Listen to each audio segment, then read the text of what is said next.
Bonsoir à toutes et à tous, bienvenue dans le grand journal. Au sommaire de cette édition, les agents de la brigade des douanes de Kër Ayib ont saisi un important lot de faux médicaments d'une valeur de 160 millions de francs CFA. Depuis la 30e édition de la foire internationale de Dakar se tiendra du 15 août au 31 décembre. Le thème de cette année, le secteur privé national face au défi de la souveraineté économique. Et pour terminer en politique, le président de Bokk Gis Gis, Pape Diop, a finalement décidé de rejoindre la coalition Benno Bokk Yakaar en expliquant les raisons. Vous entendrez sa réaction dans ce journal. C'est tout pour les titres. L'actualité internationale et la page sportive mettront fin à cette édition. Le développement, c'est tout de suite. Bonsoir à toutes et à tous. Comme nous l'avons annoncé dans les titres, les agents de la brigade des douanes de Kër Ayib ont intercepté un important lot de médicaments d'une valeur de 161 millions de francs CFA ainsi que 2 armes à feu de type Baïkal et plusieurs autres produits. Les douaniers ont également mis la main sur une camionnette de type Toyota à Médina Sabakh où se trouvaient les médicaments contrefaits d'une valeur de 22 millions de francs CFA. La même unité douanière avait saisi quelques semaines auparavant à Ndibandiayen 7 colis de faux médicaments d'une contre-valeur totale de 138 millions de francs CFA. Les détenus de la prison de Kaffrine sont en grève depuis 3 jours. Ils protestent contre les dures conditions carcérales, la mauvaise qualité de l'alimentation et le fait que le directeur de la prison peut rester 3 mois sans qu'il ne le voie.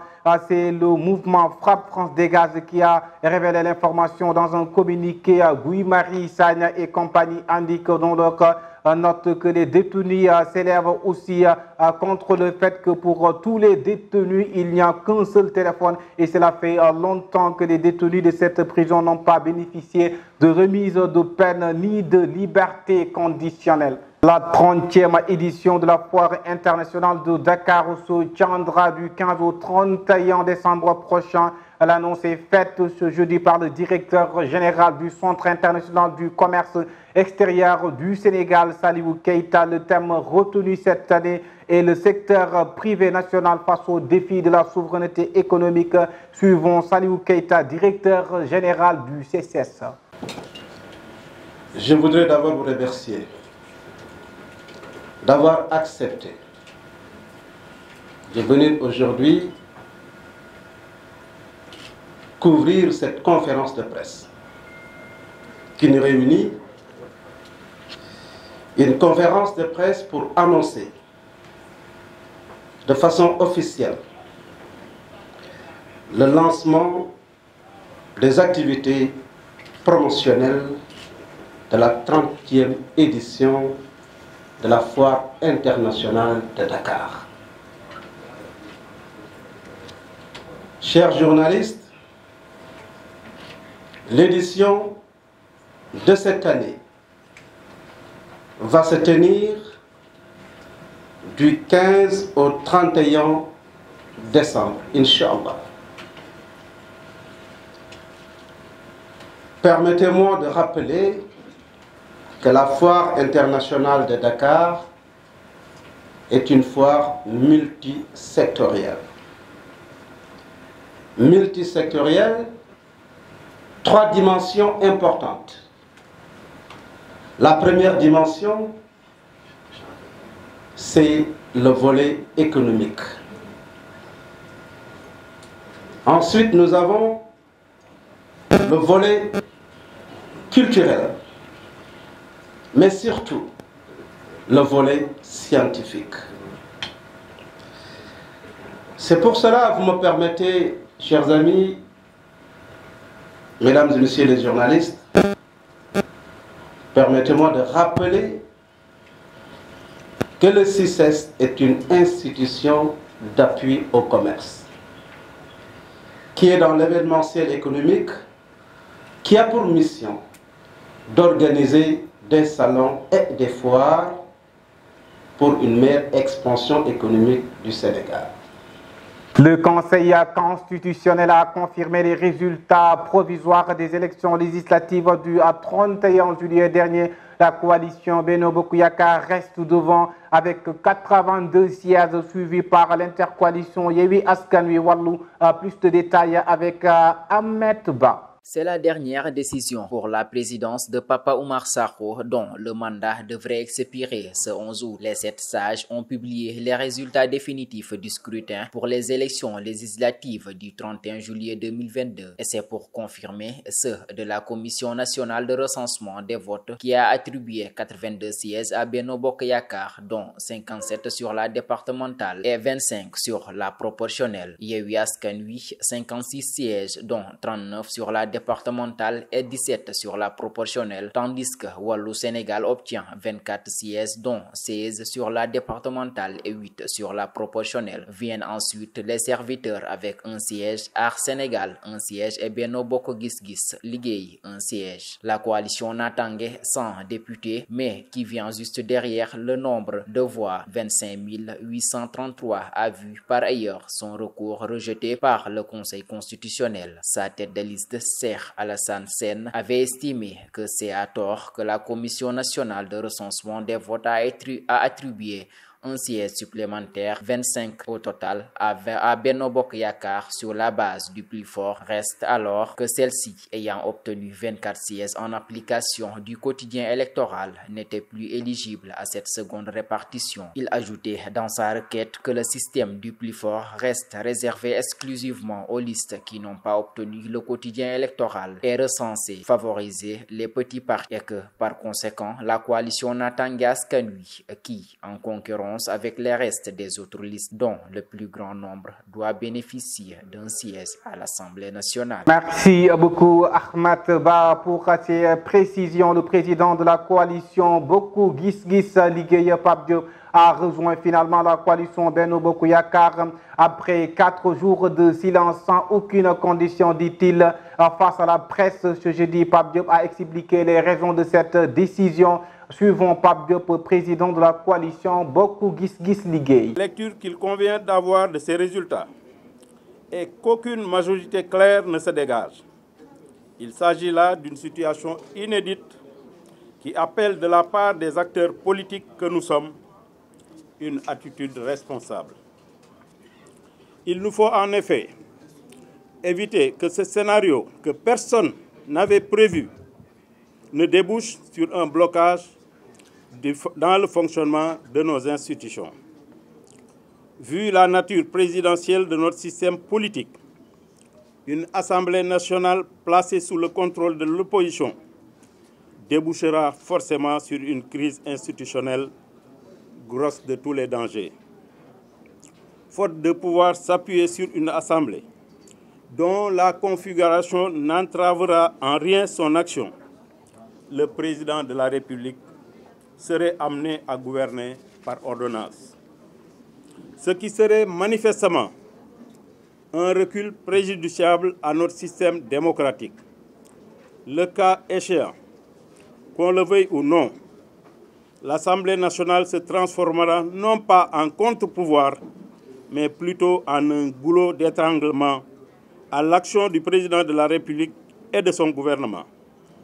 Face à cette sombre perspective qui pourrait donner lieu à une crise institutionnelle sans précédent, à toutes sortes de blocages et peut-être même à des tentatives de prise de pouvoir par des canaux non démocratiques dans un contexte où notre pays fait l'objet de toutes les convoitises avec les découvertes de ressources pétrolières et gazières sur notre sol, j'ai pris en toute responsabilité, après mûre réflexion, la décision de joindre le groupe parlementaire qui sera mis sur pied par la coalition présidentielle Benno Bokk Yakaar.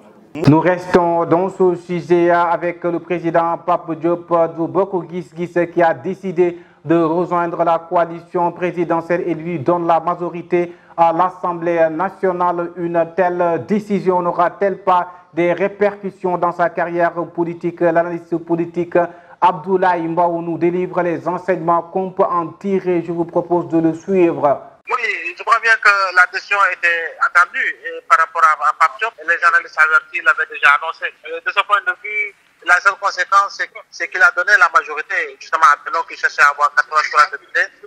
Désormais, c'est chose faite avec Pape Diop. Cependant, il faut quand même rappeler qu'au-delà de cette conséquence par rapport justement à l'Assemblée nationale, il ne peut pas y avoir d'autres conséquences. Et en tout cas, par rapport à une approche positive, il part, mais il part seul. Il ne part pas avec la masse électorale qui a voté pour lui. Il ne part pas également avec l'ensemble de sa base politique et de ses sympathisants. Je crois bien que les exemples sont nombreux. Bamba Fall a été élu sur la bannière d'une coalition de l'opposition, mais par la suite, il a rejoint Benno. Aux élections législatives, il a été sanctionné au niveau de la Médina. Moussa Sy, pareil, au niveau des passés décennies. Les exemples sont nombreux. Donc, aujourd'hui, le peuple ne suit plus. Le peuple, en tout cas, est alerte. Le peuple est averti. Le peuple est mature. Et le peuple s'est sanctionné par rapport à des choix que font certains politiciens. Donc, de ce point de vue-là, je crois bien que ce n'est pas Benno qui gagne du point de vue électoral, mais Benno gagne en matière uniquement de majorité, justement au niveau de la 14e législature. L'avenir politique de Pape Diop, je crois bien que c'est scellé avec l'avenir politique de Benno Bokk Yakaar. Ça, ça coule de source.